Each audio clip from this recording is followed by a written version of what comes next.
Bem-vindo! Eu sou a professora Denise Davinha e a minha especialidade é transformar a sua carreira com docência de alto desempenho. Eu formo docentes conceito 5 no MEC para ser docente nota 1000 no mundo. E isso hoje é uma realidade, porque nós estamos vivendo momentos de transformação e eu vou provar isso para vocês. Meu primeiro concurso público aconteceu em 1987. Faz muito tempo. Em 1987, eu fiz meu primeiro concurso para professora da área de anatomia humana. Nós tínhamos 3 provas: a prova didática, a prova escrita e a prova prática. Professores de anatomia fazem prova prática de peças anatômicas. Na minha prova didática, foi sorteado um tema, eu tinha 50 minutos para dar aula sobre esse tema, e eu já era professora colaboradora, substituta, aí dependendo da universidade pública que você trabalha, tem uma terminologia apropriada. Mas eu já era professora há 6 meses e eu tinha experiência em trabalhar com esse tema. Então, apresentei minha aula dentro dos 50 minutos e a primeira pergunta que a banca me faz é: o que faltou na sua aula?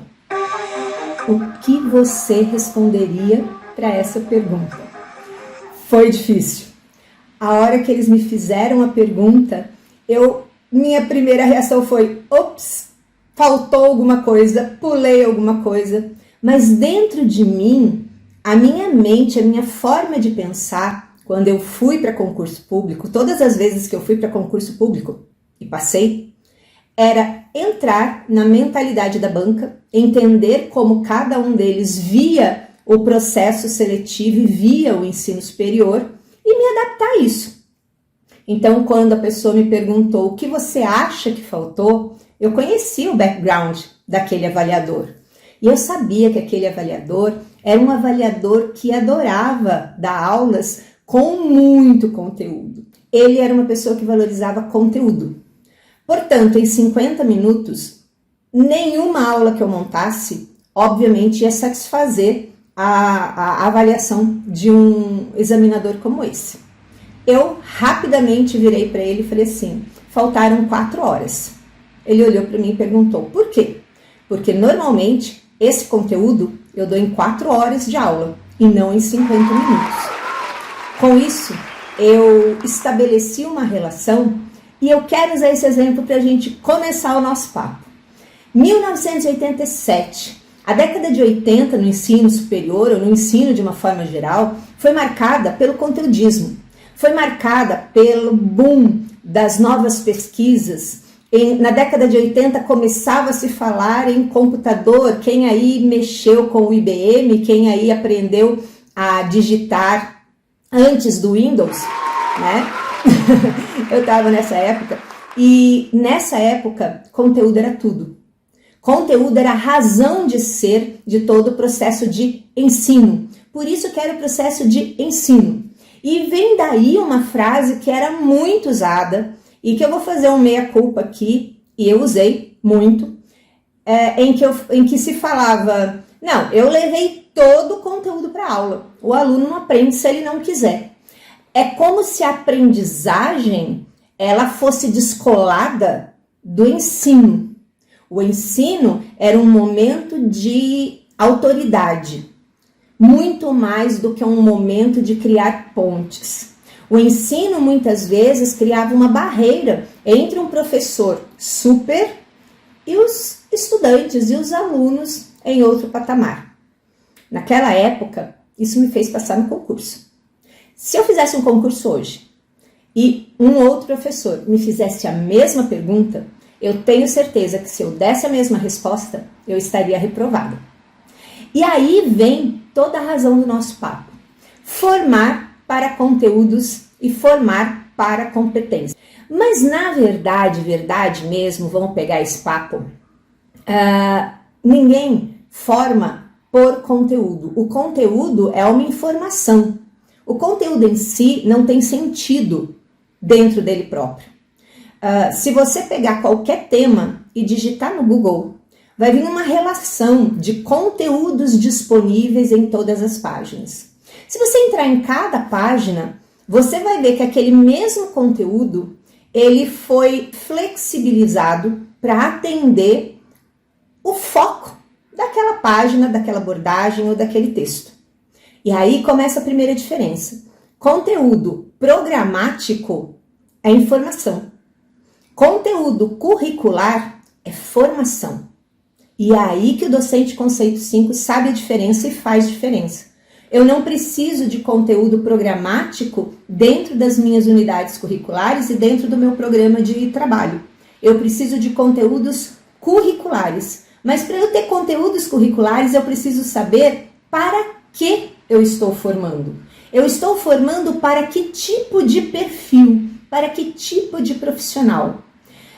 Durante muitos anos eu trabalhei em diferentes cursos. Eu trabalhei com anatomia, com fisiologia, depois com cinesiologia e biomecânica, e eu sempre tive um trânsito muito bom em vários cursos, conversei com várias tribos diferentes, e isso me ajudou a entender outros mundos, outras linguagens e outras necessidades. Na época que eu dava aula para fisiologia, eu tinha o mesmo conteúdo programático de fisiologia para ministrar para todas as turmas. Quando eu dei aula de neurofisiologia para enfermagem, para fisioterapia, para educação física e para medicina veterinária, eu tinha a mesma informação. O meu trabalho era transformar um conteúdo programático em um conteúdo curricular. E aí está a mágica da história e está o segredo de você se transformar em um docente com uma didática de alto desempenho. A didática de alto desempenho é aquela que realiza a formação e não aquela que ensina. Esse é um momento de transformação que nós estamos vivendo no mundo e que muitos professores rejeitam e ainda seguem apegados a um velho modelo que acabou. Tem um outro vídeo aqui no canal em que eu discuto esse fim da pedagogia do monólogo, esse fim de você programar as suas unidades curriculares, o seu plano de ensino pelos conteúdos e passar a fazer esse planejamento pelas competências que você deve formar. O instrumento de avaliação diz isso. E o instrumento de avaliação do indicador 1.2 ao indicador 1.6, que são os indicadores que estão nas mãos docentes para conquistar os conceitos 3, no raso, mínimo para funcionar, 4 ou 5, que é sinal de excelência. Para que esses docentes façam essas conquistas para os seus cursos, eles precisam prestar atenção no que está escrito no texto do indicador.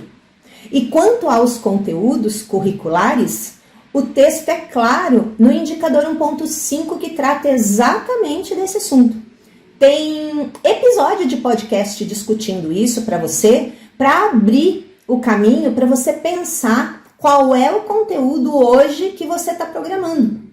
Qual é o conteúdo hoje que você está levando para o seu cronograma? Ele é um conteúdo programático ou ele é um conteúdo curricular?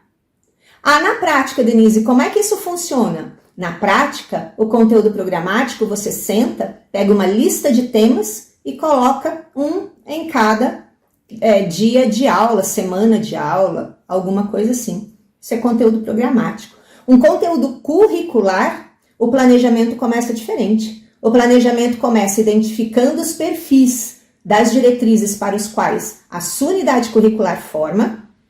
Na sequência, desdobrando esses perfis em verbos de competências educacionais que serão trabalhadas. Das competências educacionais, a gente tira as experiências que vão entrar na trilha de aprendizagem, que vão fazer parte do cronograma, e só aí, com a clareza do perfil e dos verbos que têm que ser formados para esse perfil, é que entram os conteúdos curriculares. É por isso que eles são curriculares. Eles vêm a partir de uma necessidade específica. Não existe formação de competência no vazio. Competência é um conteúdo colocado em ação dentro de um contexto educacional. E os contextos educacionais também são extremamente importantes na conceituação da dimensão didático-pedagógica de um curso. E o docente que não domina isso hoje continua repetindo os mesmos erros que eu cometi lá na década de 80, quando eu comecei a dar aula. Como a diferença? Naquela época não era erro, naquela época era o que era para ter sido.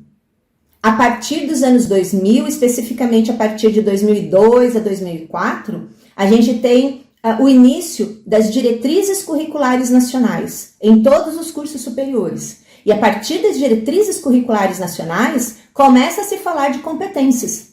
Na época, as diretrizes da época trabalhavam com as competências da taxonomia de Bloom, da versão antiga da década de 60.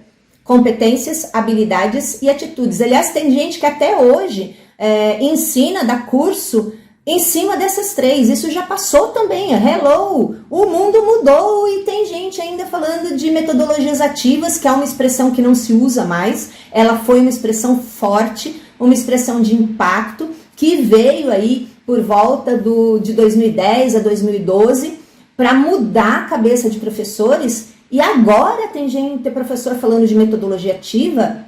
O mundo já mudou de novo. E o mundo está mudando muito rapidamente. Então, a diferença entre a resposta da Denise lá naquele concurso e a resposta para um concurso hoje seria: o que faltou na sua aula? Faltou, nesses 50 minutos, vocês me darem a oportunidade de executar uma trilha de aprendizagem. Porque numa prova didática eu não consigo acionar a banca. Eu só consigo fazer exposição. Ou, no máximo, trabalhar com segunda tela. A gente precisa revisar as regras de concurso, mas basicamente, se me perguntassem hoje, eu diria: faltou espaço para eu poder expandir as experiências de aprender que estão envolvidas nessa aula. O meu plano de aula da época, 1987, para o plano de aula hoje, seria também completamente diferente. Qual é o objetivo da aula? Formar uma competência. O estudante vai sair dessa aula sabendo fazer alguma coisa. Toda aula assim, contato, seja ela presencial ou remota síncrona, ela precisa chegar a um desfecho. E esse desfecho tem que ser uma ação. De preferência, a ação regida por um dos verbos que estão na taxonomia de Bloom. E aí, então, entra toda essa discussão. O conteúdo programático não é mais o carro-chefe de toda a ação docente, de todo ser docente, o fazer docente. A gente já mudou para conteúdos curriculares. Os conteúdos curriculares, para existirem, precisam de perfis e de competências. Eles têm que formar efetivamente para esses perfis e para essas competências. E agora, em 2023, começa uma outra fase na educação brasileira do ensino básico ao ensino superior, por causa da implantação da BNCC lá em 2018. A gente tem um ponto de inflexão agora, em 2023, e um outro ponto de inflexão em 2025. E eu discuti isso num outro vídeo, que você deve assistir. Pois bem, esse nosso papo terminou exatamente para chamar a atenção da mudança que precisa haver. E você não muda lendo, você não muda assistindo um vídeo. Você precisa de liderança para mostrar como você está pensando e como precisa ser uma nova forma de pensar. Você precisa de formação específica para exercer a docência do século XXI, para exercer a docência de alto desempenho. Você precisa ser um docente conceito 5 para se tornar imprescindível no seu curso, na sua instituição de ensino e no mundo da educação digital. Porque aí sim, dominando a excelência dos processos de ensino-aprendizagem, você também será capaz de dominar espaços que hoje não estão ao seu alcance, que são os espaços que melhor remuneram a sua autoridade, a sua especificidade e a sua especialidade. Pensa nisso, continua com a gente, fique de olho no nosso calendário.